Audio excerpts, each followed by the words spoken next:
This RedRock 4x4 Stubby Front Bumper with stinger and winch mount is for those of you that have a 2007 and up JK and are looking for a stubby bumper that has this styling and this functionality. Getting this installed is going to be a 1 out of 3 wrench installation that shouldn't take you more than an hour. Now, originally a stinger had a very important purpose when you're off-road, and it still can if you're doing some really hardcore wheeling. The purpose of a stinger was that when you're coming down off of an obstacle, if there's a chance that you might roll forward, the stinger would hit the ground first and then push you to one side or the other, keeping you on the tires. Or in the event that you did roll over, the stinger would hold the weight of the Jeep up so you wouldn't crush your radiator, and you could fire the vehicle back up again and keep running for the rest of the day. Most of today's stingers, this one included, is more of an aesthetic piece than anything else. This does have some gussets on it, but it's not going to be strong enough to keep you from flipping over forward or to support the weight of your Jeep in the event of a rollover. Again, this is going to be more of an aesthetic thing, but as I said, that is the case for most of the stingers that you'll find on the market today. This bumper is also going to have a couple of other features that I really do like. Comes with some recovery points, a nice short stinger bumper giving you that aggressive off-road styling, and because it's from RedRock 4x4, a company known for making a quality product at a low price, this is only going to come in at $400, which is very fair. This bumper is made of 5/32 inch steel and covered in a 2-stage black powder coat finish. The stinger itself is going to be 2 inch in diameter, 0.12 inch wall thickness steel. So again, this is going to be very well built. It's going to have a very solid coating on it. It's going to help to resist rust and corrosion and keep it looking good for a good long time.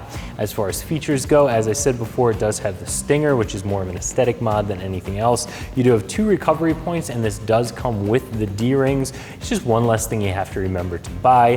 This version does have the winch mount with a spot for your fair lead right up front that allow you to mount up to a 12,000 pound winch right on this bumper.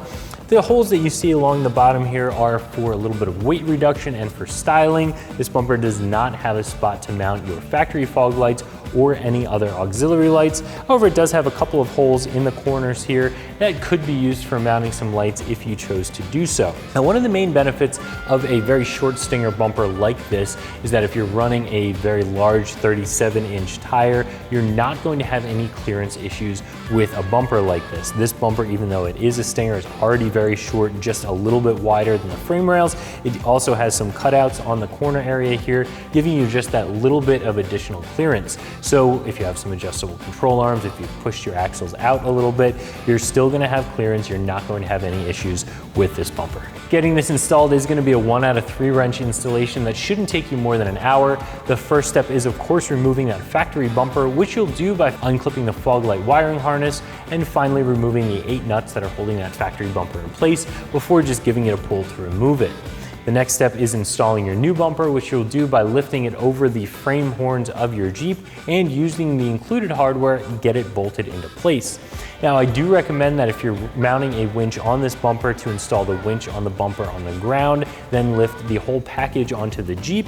It's much easier to get to those winch mounting bolts when this is on the ground versus when it's installed on the Jeep, but the process is completely up to you. If you do mount the winch onto the bumper first, you have an 88-pound bumper plus the weight of the winch. It's going to be quite heavy. Even though this is a small stinger, you're going to want to have an extra set of hands around to help you get this bolted up. RedRock 4x4 is known for making a high quality piece at a budget price, and the fact that this comes in at right around $400 I do think is a really good price. You're getting a pretty decent hunk of steel here. This is going to offer some good protection, it's going to offer some good looks, and is also going to be functional with the winch mount and the D-ring mounts, and at $400 I do think this is a good value. So if you're looking for a stubby stinger bumper with a winch mount, I definitely recommend taking a look at this one from RedRock 4x4 that you can find right here at ExtremeTerrain.com.